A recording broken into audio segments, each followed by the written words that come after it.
ពេលលីនាងគង់ហ៊ីងបធនីម្ចាំងទឹកម្ចាស់ដីទេវាំងអ្នកតា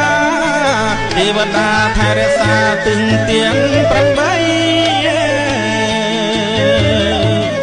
វន្តាយើងអញ្ជើញគ្រប់បារមីយើងមកកាន់រងជ័យថ្ងៃនេះសូមទៀងស្រេចក្រុងពេលលាស្ដេចក្រុងណាយអពាលា